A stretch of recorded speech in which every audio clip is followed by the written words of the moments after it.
What's up, guys? Welcome back to the Aflac Time channel. Sign not lit up.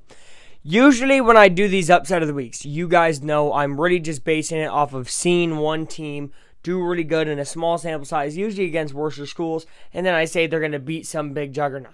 This time, I think, has the best chance to be an upset of the week where I'm actually right, and it happens tonight at 9 p.m. You can watch it.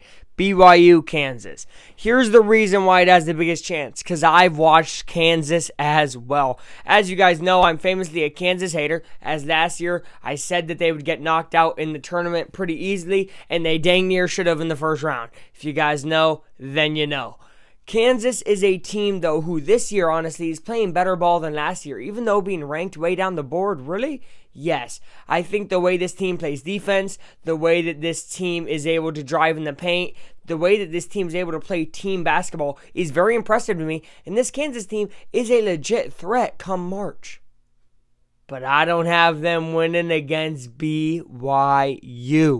I got the Cougars. Why? Well, because last year it was all about the three ball for them. They had a guy named Traore who could have dominated in the paint, but he didn't really go there. Richie Saunders, same thing, who could, maybe hit a jump shot here and there, but only shot threes. And they shot themselves out of the tournament in what was a huge, huge upset to me. A guy who had them go to the Elite Eight because I believed in BYU that much. But I should have known they shot too many threes. And if you're not a smaller school who just shoots threes and plays tenacious defense, and you just shoot threes and don't play defense, that's a recipe for disaster. And that's how BYU started again this year.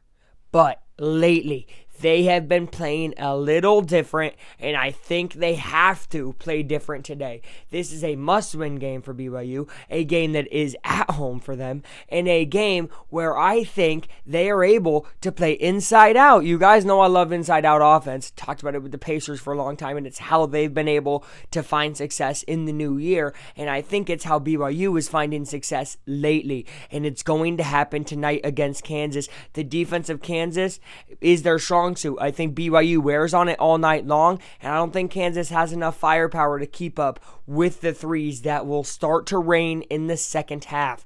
I'm telling you, first half BYU won't even shoot that many threes, but when the second half comes and it's time to go pedal to the metal, they're up 5, all of a sudden, guess what? They're up 18. They're up 20. The threes will fall in Utah. Give me BYU. This is, though, even though I said, this is the most likely to happen, this is also the most likely, I think, to finally be a close one. I have a terrible streak of calling upsets of the week and it being a 20 to 25 point loss. I don't see that happening at all. Expect a 5-point game today.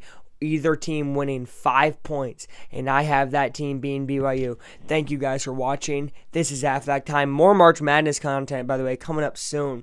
Talking about teams like BYU, talking about teams like Kansas, and what I really think about them. And then come the start of March, we will have tournament brackets made by the closest friends of Luke, Tyler, Caden, Chloe, which is my girlfriend, obviously, all these great people making brackets. And it's going to be really interesting to see what happens come March. Let the madness begin.